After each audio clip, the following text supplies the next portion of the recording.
Hi friends, welcome back to my channel. ఈరోజు మీకు ఈ సీరియల్లో ఏం జరిగిందో తెలుసుకోవాలి అనుకుంటున్నారా? అయితే వెంటనే మనం సీరియల్లోకి వెళ్ళిపోదాం.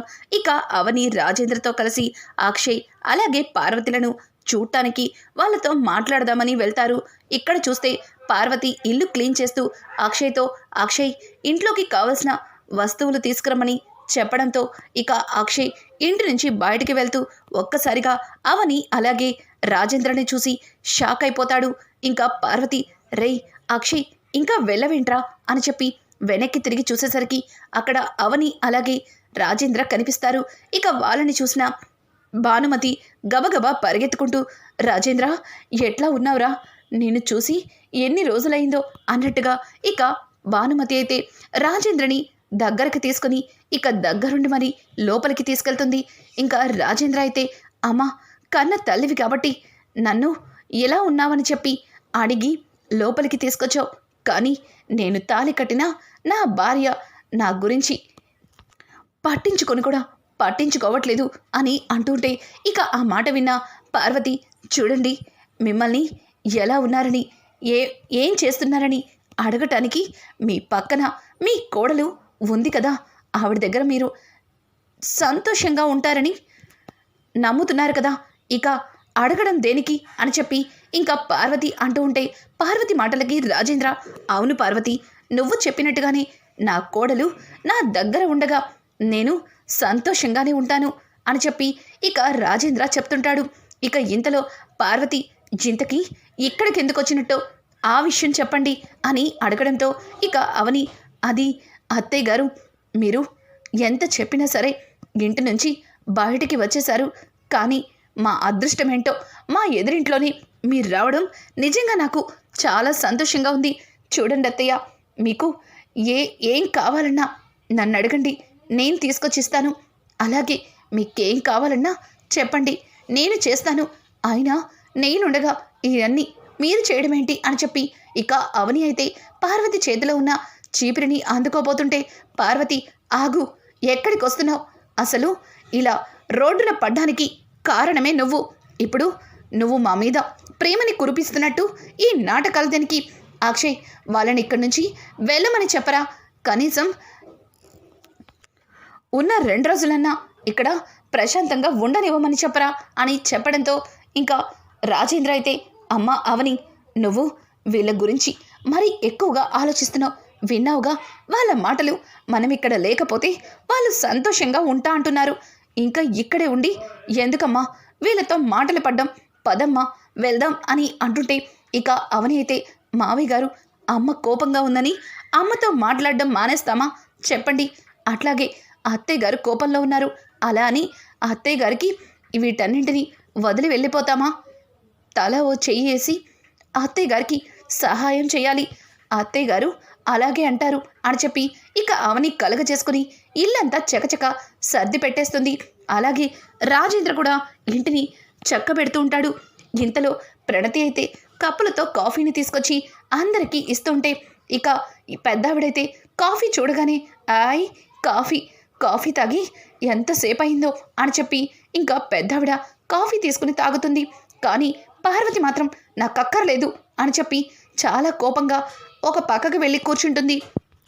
అన్నయ్య కాఫీ అని అంటుంటే, నాకొద్దు అని చెప్పి అక్షయ్ కూడా చిరాకు పడుతుంటే, చూడన్నయ్య ఈ కాఫీ చేసింది వదిన కాదు, నేను తాగొచ్చు అని చెప్పి ఇక ప్రణతి బలవంతంగా అక్షయ్ చేతిలో కాఫీ పెడుతుంది. ఇక ఇదంతా ఇలా ఉండగా పల్లవి అయితే పార్వతి వాళ్ళు అవని ఇంటి ముందు ఇంట్లోనే ఉన్నారన్న సంగతి తెలుసుకుని కోపంతో రగిలిపోతుంది.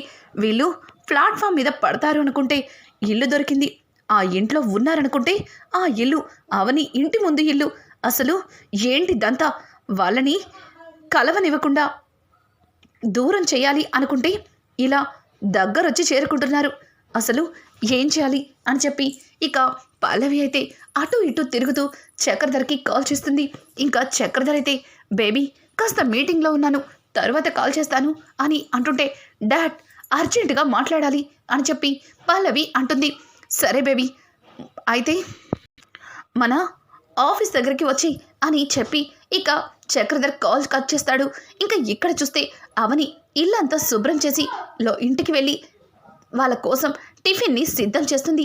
ఇదంతా చూసిన స్వరాజ్యం, అమ్మా అవని ఏమైంది, ఉదయం నుంచి చాలా కంగారుగా కనిపిస్తున్నావు అని అంటుంటే ఇంకా రాజేంద్ర అయితే ఆ కంగారు ఎందుకో నాకు తెలుసు అని చెప్పి ఇక రాజేంద్ర అంటాడు. అవని అయితే అవును అవును మావయ్య గారు, ఈ కంగారు అత్తయ్య వాళ్ళకి టిఫిన్ తీసుకెళ్తానికి, ఆయన ఇంటర్వ్యూకి వెళ్ళాలి, అలాగే బామ్మగారు షుగర్ టాబ్లెట్ వేసుకోవాలి, అత్తయ్య గారికి కూడా బీపీ ఉంది, బీపీ టాబ్లెట్ వేసుకోవాలి, అందుకే వాళ్ళ కోసం చకచక టిఫిన్ చేశాను, ఇదిగో వాళ్ళకెళ్ళి టిఫిన్ పెడతాను అని చెప్పి ఇక అవని అయితే టిఫిన్ తీసుకెళ్ళి వాళ్ళకి పెడుతూ ఉంటుంది.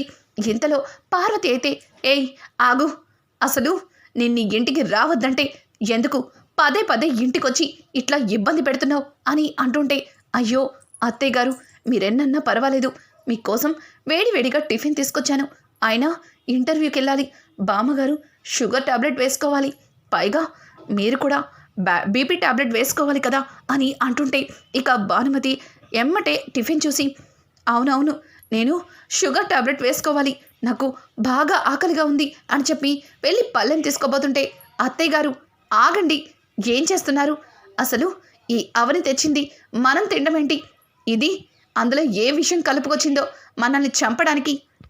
ఇక అవని అయితే పార్వతి మాటలకి అత్తయ్య గారు నేను విషయం కలుపుతానా, ఏం మాట్లాడుతున్నారు, మీకు అంతగా అనుమానం ఉంటే ముందుగా వీటిని నేను తింటాను, నేను తిన్న తర్వాతే వీటిని మీరు తినండి అని చెప్పి ఇక అవని అంటుంటే, ఏం అక్కర్లేదు, ముందు వీటిని ఇక్కడి నుంచి తీసుకెళ్తావా లేదా అని చెప్పి ఇక పార్వతి అయితే చిరాకు పడుతూ ఉంటే, ఆకలితో ఉన్న పెద్దవిడ పార్వతి మాటని పట్టించుకోకుండా వెళ్ళి ఆవురావురమంటూ టిఫిన్ని పెట్టుకొని తింటూ ఉంటుంది.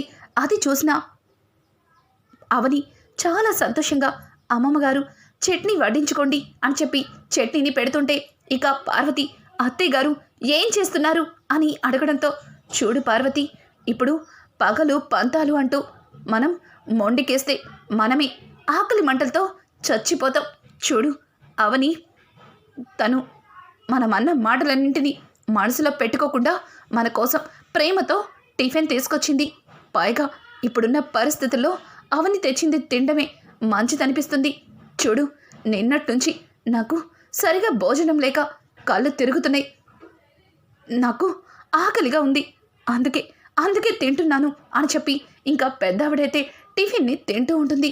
ఇక తప్పని పరిస్థితుల్లో పార్వతి అలాగే అక్షయ్ కూడా టిఫిన్ని తినవలసి వస్తుంది. ఇంకా అవని అయితే వాళ్ళకి కూడా టిఫిన్ వడ్డించి చాలా సంతోషంగా వాళ్ళు తింటుంటే చూస్తూ ఉంటుంది. ఇక ఇదంతా ఇలా ఉండగా పల్లవి అయితే చాలా ఫాస్ట్గా ఇంకా చక్రధర్ని కలవడానికి వెళ్తుంది. చక్రధర్ పల్లవి కోసం బయట వెయిట్ చేస్తుంటాడు. ఇక చక్రధర్ అయితే పల్లవి దగ్గరికి వెళ్ళి, ఏంటి బేబీ అర్జెంటుగా కలవాలన్నావు అని అంటుంటే, డాడ్ ఎంతో కష్టపడి వాళ్ళందరినీ ఇంటి నుంచి వెళ్ళగొట్టాను, కానీ అందరూ వెళ్ళి ఒకే దగ్గర చేరుకున్నారు, అసలు ఇదంతా చూస్తుంటే మళ్ళీ అందరూ ఏకమైపోయి తర్వాత అక్కడికే వచ్చి పడతారనిపిస్తుంది అని అంటుంటే, ఏం మాట్లాడుతున్నావు బేబీ, అందరూ ఒకే దగ్గర చేరుకోవడం ఏంటి అని అంటుంటే, అవును డాడ్, అవని ఉంటున్నా ఎదురింట్లోనే అత్తయ్య వాళ్ళు ఉంటున్నారు, పైగా అవని వాళ్ళకి ఏం కావాలన్నా తనే దగ్గరుండి మరి అన్నీ చూసుకుంటుందంట, ఇక తను చేసే పనులకి మా అత్తయ్య గారు కరిగిపోయి కోడల మీద ప్రేమని పెంచుకుంటారేమో, ఇక బావగారైతే భార్యని చూడగానే గతమంతా మర్చిపోయి మళ్ళీ భార్య మీద ప్రేమని చూపిస్తారేమో అని అంటూ ఉంటే, ఇక పల్లవి అన్న మాటలకి చక్రధర్, చూడు బేబీ, వాళ్ళ మధ్యలో మరింత గొడవలు పెద్దవవుతాయి, ఎక్కడో ఉంటే ఒకరి గురించి ఒకరికి ఎట్లా తెలుస్తుంది, మనం ఏం చేయకుండానే వాళ్ళ గోతుల్ని వాళ్ళే తవ్వుకున్నారు, సరే మనం ఒకసారి మొన్నొచ్చిన వాళ్ళని కలవాలి, ముందు మనం అక్కడికి వెళ్ళాలి అని చెప్పి ఇక చక్రధర్ అయితే పల్లవిని తీసుకొని బయలుదేరతాడు. ఇక్కడ చూస్తే అక్షయ్ అయితే ఇంటర్వ్యూ కోసం ఇంకా రోడ్డున పడతాడు. ఇక ఇంటర్వ్యూ కోసం అక్షయ్ ఎక్కని ఆఫీస్ అంటూ లేదు, తొక్కని మెట్లంటూ ఉండవు. ఇంకా అక్షయ్ ఏ ఆఫీస్కి వెళ్ళినా సరే అక్షయ్కి జాబ్ మాత్రం దొరకదు, ఎందుకంటే అక్షయ్ వచ్చిన అక్షయ్కి జాబ్ ఇవ్వద్దని చక్రధర్ ముందుగానే తనకి తెలిసిన ప్రతి కంపెనీలోనూ చెప్పుంచుతాడు. ఇక ఏ ఆఫీస్కి వెళ్ళినా సరే అక్షయ్కి ఉద్యోగం లేదని తన ఆవేశం వల్ల ఆస్తి పోగొట్టుకున్నావు. అలాగే నీ ఆవేశంతో నువ్వు చేసే పనులకి మా ఆఫీస్ దివాలా తీస్తే మేం ఏమైపోతామో అని చెప్పి ఒక్కొక్కరు ఒక్కొక్క రకంగా అక్షయ్ని అవమానించి పంపించేస్తూ ఉంటారు.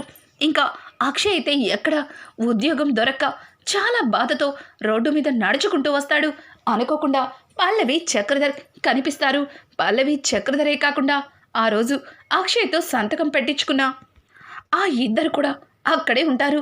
ఇక ఆ ఇద్దరు అయితే అక్షయ్ అలాగే పల్లవితో మాట్లాడుతూ, సార్ మీరు చెప్పినట్టుగానే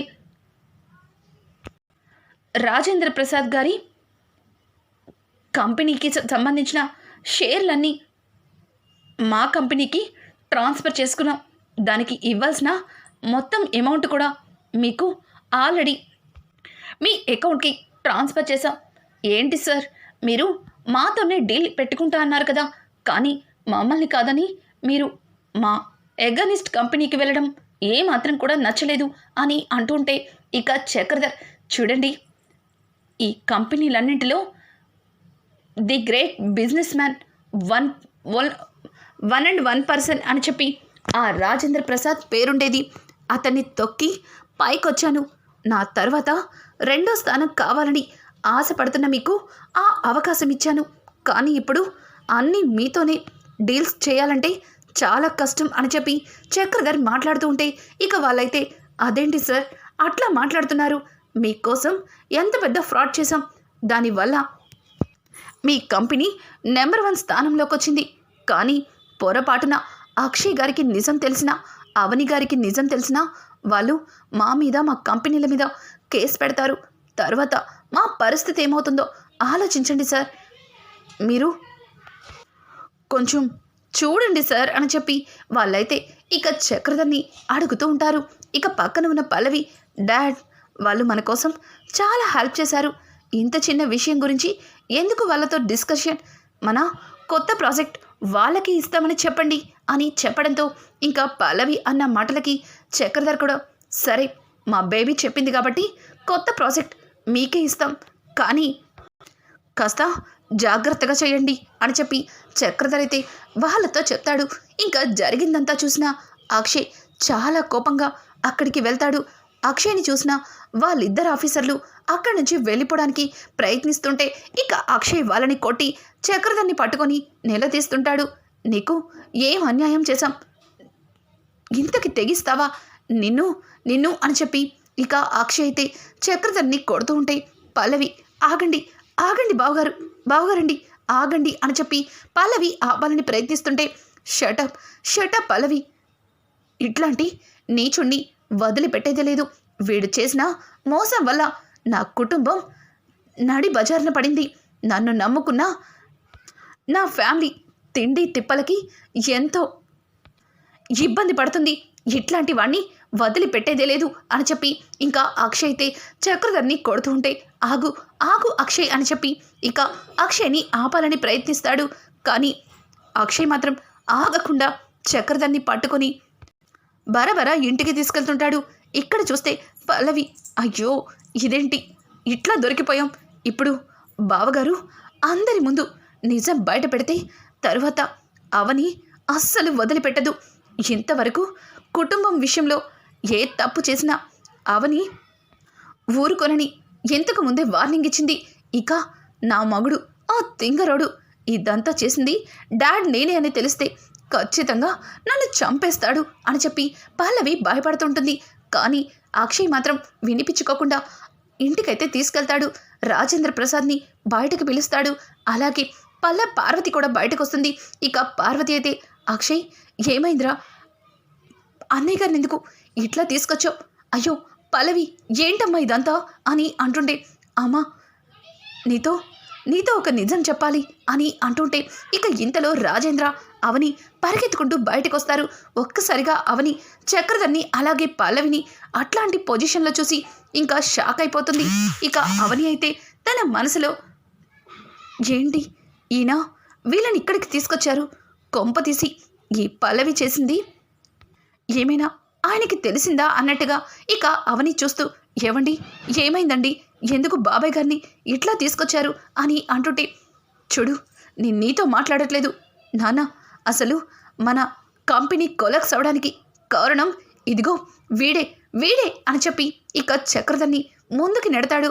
ఇక పార్వతి అయితే, అక్షయ్, ఏం మాట్లాడుతున్నావు అని అంటుంటే, అవునమ్మా, నేను చెప్పింది నిజం. మన కంపెనీ కొలాప్స్ అవడానికి, మన ఆస్తులన్నీ జప్తు చేయడానికి కారణం ఇదిగో ఈ చక్రధరే. వీళ్ళ కూతురు కలిసి మన ఆస్తులన్నీ జప్తు చేసేలా చేశారు. మన కంపెనీని పడదొయ్యాలని, బిజినెస్లో తనే నెంబర్ 1 అనిపించుకోవాలని కావాలని ఒక ఫేక్ కంపెనీతో డీల్ పెట్టుకొని మన కంపెనీలని కొలాప్స్ అయ్యేలా చేశాడు. అలాగే మన ఆస్తులు జప్తు అయ్యేలా చేశారు. ఇట్లాంటి వాళ్ళని వదిలిపెట్టకూడదు నాన్న, మీరే చెప్పండి అని అంటూ ఉంటే ఇక అవని అయితే తట్టుకోలేక ముందుకొచ్చి పల్లవి చెంప పగలకొడుతుంది. పల్లవి అయితే, అవని అని గట్టిగా అరిస్తే, అరవకు, అరిచావంటే గొంతు పిసికి చంపేస్తాను. నీకింతకు ముందే వార్నింగ్ ఇచ్చాను. నువ్వు చేసే తప్పుల్లో కుటుంబం ఏ మాత్రం కూడా ఇబ్బంది పడినా, కుటుంబంలో ఎవరికన్నా ఏదన్నా అయినా నిన్ను ఇట్టే వదిలిపెట్టనని. కానీ నువ్వేం చేస్తున్నావు? నేను చెప్పిన మాటలు నువ్వు అలసగా తీసుకున్నావు. నీ ఇష్టం వచ్చినట్టు ప్రవర్తించావు. చివరికి ఇంటిని ముక్కలు చేసావు. ఇంట్లో పెద్దవాళ్ళని నడి బజార్లో నిలబెట్టావు నిన్ను అని చెప్పి ఇక అవని అయితే పల్లవి 2 చెంపలు చల్లుమని కొడుతుంది. ఇంకా రాజేంద్ర అయితే, అమ్మా అవని, ఆగమ్మా అని అంటుంటే, చూడండి మావయ్య గారు, ఇక్కడ కమల్ లేడు కాబట్టి మీకు అందరికీ ఒక నిజం చెప్తున్నాను. ఇంతవరకు ఇంట్లో జరుగుతున్న ప్రతి అనర్థానికి కారణం ఇదిగో ఈ పల్లవినే. కానీ కమల్ జీవితం గురించి ఆలోచించి ఈ పల్లవికి ఎన్నోసార్లు బుద్ధి చెప్పాలని ప్రయత్నించాను. కానీ ఎన్నిసార్లు బుద్ధి చెప్పినా దీని వంకర బుద్ధి మాత్రం పోనిచ్చుకోలేదు. చూశారుగా ఈరోజు కుటుంబం ఇలా ముక్కలవ్వడానికి అత్తయ్య గారు, ఆయన బామ్మగారు ఇలా రోడ్డున పడ్డానికి కారణమయ్యింది. ఇట్లాంటి ఆడదాన్ని వదిలిపెట్టడానికి వీల్లేదు అని అంటుంటే ఇంకా పక్కన ఉన్న చక్రధర్, చాలా బాగుందమ్మా, ఏదో ఒక తప్పు జరిగింది కదా అని అన్ని తప్పుల్ని నా కూతురు మీదగా తోసేస్తే చూస్తూ ఊరుకుంటా అనుకుంటున్నారా? చూడు, నువ్వు చేసిన తప్పుల్లో ఇదొక తప్ప. నువ్వు ఇంటి పరువు తీసావు, అలాగే ఇంట్లో వాళ్ళని చంపాలని చూసావు, ఆస్తి మొత్తాన్ని కాజేయాలని చూసావు. కానీ ఎట్టకాలానికి ఆస్తిలో సగభాగాన్ని నీ పేరుకి రాయించుకున్నావు కదా. నా కూతురు ఈ తండ్రి కోసం ఒక చిన్న సహాయం చేసింది, అంత మాత్రానికే ఇలా నడి బజార్లో నా కూతుర్ని పరువు తీస్తారా? నా కళ్ళ ముందే నా కూతుర్ని కొడతారా అని అంటూ ఉంటే ఆ మాటలకి ఇక అవని అయితే, బాబాయ్ గారు, అసలు మీరేం మాట్లాడుతున్నారో మీకేమన్నా అర్థమవుతుందా? మీ కూతురు తప్పు చేసింది. ఆయన చెట్టు మంచిదైనప్పుడు దానికి వచ్చిన కాయ కూడా మంచిదే అవుతుంది. నువ్వు తిన్నగా లేనప్పుడు నీ కూతురు తిన్నగా ఎందుకుంటుంది అని చెప్పి ఇక పక్కన ఉన్న రాజేంద్ర అయితే చక్రధర్ని పట్టుకొని చెల్లుమని కొడతాడు. ఇక చక్రధర్, బావా, నీ కోడలు నీ కొడుకు చెప్పినవి నమ్మి ఇట్లా నా మీద చేయి చేసుకోవడం ఏం మాత్రం కూడా బాగాలేదు అని అంటుంటే, చూడు, నేను ఆ రోజే నీ ఇంటి ఆడపిల్లని నా ఇంటి కోడలుగా చెయ్యకపోతే ఈరోజు మాకు ఇట్లాంటి దుస్థితి పట్టేది కాదేమో. నీ కూతురు వల్ల ఇంట్లో ఎన్నో అనర్థాలు జరిగాయి. నా కోడలు పెద్ద మనసు చేసుకుని చూసి చూడనట్టుగా వదిలేసింది. కానీ దాన్ని ఆసరాగా తీసుకుని చివరికి నా ఆస్తులు జప్తు చేసేలా చేసావు. అలాగే ఎంతో కష్టపడి 10 ఏళ్లుగా పేరుని సంపాదించుకున్న నా కంపెనీ పేర్లన్నింటినీ ఒక్కసారిగా కొలాప్స్ చేసావు నిన్ను అని చెప్పి చక్రధర్నైతే ఇక రాజేంద్ర చెడమడ తిడుతూ చెడమడ కొడుతుంటాడు. ఇక పల్లవి అయితే, మావయ్య గారండి, నన్ను క్షమించండి, తప్పైపోయింది, చాలా పెద్ద తప్పైపోయింది. నాన్నగారి కోసం ఆలోచించి ఇది తప్పని తెలియక తప్పు చేశాను అని చెప్పి ఇక ఆ పల్లవి అయితే రాజేంద్ర ప్రసాద్ కాళ్ళ మీద పడి చక్రధర్ వైపు చూసి కన్ను కొడుతుంది. ఇక చక్రధర్ కూడా, బావా, నేనేదో కంపెనీ కోసం, బిజినెస్ కోసం తప్పు చేశాను. అది తప్పని తెలిసేలోపే జరగవలసినవన్నీ జరిగిపోయాయి. అందుకే ఎవ్వరికి నిజం చెప్పలేక మళ్ళీ మీ కంపెనీ షేర్లు మీకు వెనక్కి ఇవ్వడానికి వాళ్ళతో డీల్ కుదుర్చుకున్నాను. కానీ అక్షయ్ అదంతా చూసి మమ్మల్ని అపార్థం చేసుకొని ఇదిగో ఇట్లా నడి బజార్లో మా పరువు మొత్తం తీసేశాడు. ఇందులో నా కూతురు తప్పేమీ లేదు అని చెప్పి ఇక చక్రధర్ అయితే రాజేంద్రతో అంటుంటే, సిగ్గు లేదా నీకు? ఇంకా నువ్వు చేసిన తప్పులకి సమర్థించుకుంటున్నావు.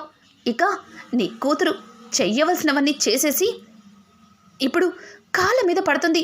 ఏంటి పార్వతి, నీ ముద్దుల కొడలు తప్పు చేసిందంటే నమ్మాలనిపించట్లేదా? లేక ఇది కూడా అవనినే చేసిందని చెప్తే గుడ్డిగా నమ్మి ఇప్పుడు కూడా అవని మీదే తప్పు పెడతావా అని చెప్పి రాజేంద్ర అయితే ఇక పార్వతిని నిలదీస్తాడు. ఒక్కసారిగా పార్వతి ఏం చెప్పాలో తెలియక ఏం మాట్లాడాలో అర్థం కాక తల కిందకి దించుకుంటుంది. ఇక అక్షయ్ అయితే, అమ్మా ఏంటమ్మా, ఏం మాట్లాడవేంటి? ఆ రోజు అవని తప్పు చేసిందంటే తనని మెడ పట్టుకొని బయటికి గెంటేశావు. అలాగే చెల్లి విషయంలో తను తప్పు చేసిందని ఈ పల్లవి చెప్పిన మాటలకి ఇంటికెళ్ళి మరి అవని గురించి అవని చేసే తప్పుని వేలెత్తి చూపించావు.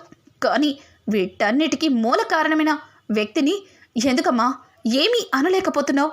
ఇప్పుడు కూడా నువ్వు ఇంకా ఈ పల్లవి మాటలే నమ్ముతున్నావా? అంటే నువ్వు నన్ను కూడా నమ్మట్లేదా అని చెప్పి ఇక అక్షయ్ అయితే పార్వతిని అడుగుతుంటే పార్వతి తట్టుకోలేక ఏం మాట్లాడమంటారు, దేవత లాంటి కోడల్ని అవమానించాను, మెడ పట్టుకొని